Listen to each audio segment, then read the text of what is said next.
ভুলেও বিছানায় বসে খাবার খাবেন না, তাহলে এই তিনটি বিপদ আপনাকে ভোগ করতে হবে। মৃত্যুর আগে একবার হলেও এই তিনটি বিপদ আপনার সংসারে আসবেই। যাদের বিছানায় বসে খাবার খাওয়ার অভ্যাস তারা অবশ্যই ভিডিওটি সম্পূর্ণ দেখবেন এবং সতর্ক হয়ে যাবেন। রাসূলুল্লাহ সাল্লাল্লাহু আলাইহি ওয়াসাল্লাম কেন বিছানায় বসে খাবার খেতে নিষেধ করেছেন, শুনলে আপনার চোখ কপালে উঠবে। প্রিয় দর্শক, আপনি যদি রাসূলুল্লাহ সাল্লাল্লাহু আলাইহি ওয়াসাল্লামকে ভালোবাসেন অবশ্যই আলহামদুলিল্লাহ কমেন্ট করবেন এবং ভিডিওটি যথেষ্ট পরিমাণে শেয়ার করে সকলকে সাবধান করে দিবেন। হিন্দু মুসলিম সকলের উচিত ভিডিওটি সম্পূর্ণ দেখা, কারণ এই অভ্যাসটি আমাদের সকলের মধ্যে রয়েছে। বিছানায় বসে যারা খাবার খায় তাদের সর্বপ্রথম যেই অসুবিধা বা বিপদ লেগে থাকে তা হলো কারণে অকারণে স্বামী স্ত্রীর ভেতরে ঝগড়া বিবাদ লেগে থাকা। সকলের ঘরে খারাপ ভালো উভয় জিন রয়েছে, কিন্তু খারাপ জিনগুলো ওই সকল মানুষকে খুব দ্রুত প্রভাবিত করতে পারে যারা বিছানায় বসে খাবার খায়। যে বিছানায় আপনি মিলন করেন, শয়ন করেন, সেই বিছানায় বসে খাবার খেলে শয়তানের বদনজর লাগে এবং সংসারে ঝই ঝামেলা লেগেই থাকে।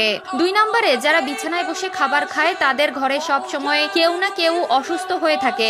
আগেই বলেছি, যে বিছানায় আপনি মিলন করেন, যে বিছানায় আপনি বিশ্রাম করেন, সেই বিছানায় যদি খাবার খান তাহলে শয়তানের বদনজর আপনার ও আপনার পরিবারের সদস্যদের উপরে পড়ে, যার কারণে সংসার থেকে রহমত উঠে যায় এবং সব সময় অসুখ বিসুখ লেগেই থাকে। যাদের বিছানায় বসে খাবার খাওয়ার অভ্যাস রয়েছে তারা অবশ্যই এই বিষয়টি ত্যাগ করবেন। আমার জন্য নয়, আপনার ও আপনার পরিবারের ভালোর জন্যই বললাম। মানবেন কি মানবেন না সেটা একমাত্র আপনার একান্ত ব্যক্তিগত বিষয়। যারা বিছানায় বসে খাবার খায় তাদের সংসারে ঘন ঘন ঝগড়া বিবাদ হতেই থাকে। কোনো কারণে বা অকারণে ছোট ছোট বিষয় নিয়ে খারাপ পরিস্থিতি সৃষ্টি হয়। 3 নম্বরে, যারা বিছানায় বসে খাবার খায় তাদের বাসায় যতই টাকা আসুক না কেন সেই টাকার বরকত হয় না। তাদের টাকা কোথাও না কোথাও বাড়তি খরচ হয়ে যেতে থাকে।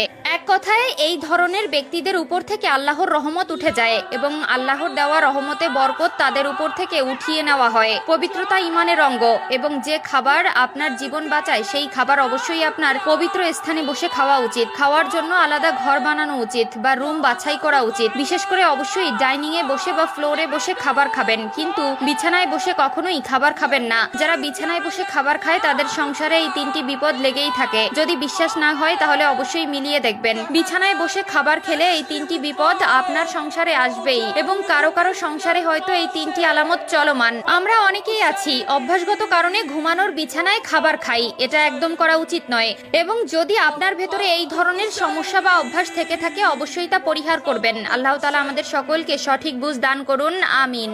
বেশি কথা না বলে আপনাদের জানিয়ে দেব নারীদের কোন 3টি ভুল তার সংসার ভাঙার মূল কারিগর। 1 নম্বরে হচ্ছে অতিরিক্ত জেদ। প্রিয় দর্শক, অবশ্যই আপনারা মিলিয়ে নেবেন, প্রত্যেকটি ডিভোর্সের পেছনে একটি সমস্যা থাকে। নারীদের অতিরিক্ত জেদের কারণে 10টি সংসারের মধ্যে 9টি সংসার ভেঙে যায়। 2 নম্বরে যে ভুলটি মেয়েরা সবসময় করে থাকে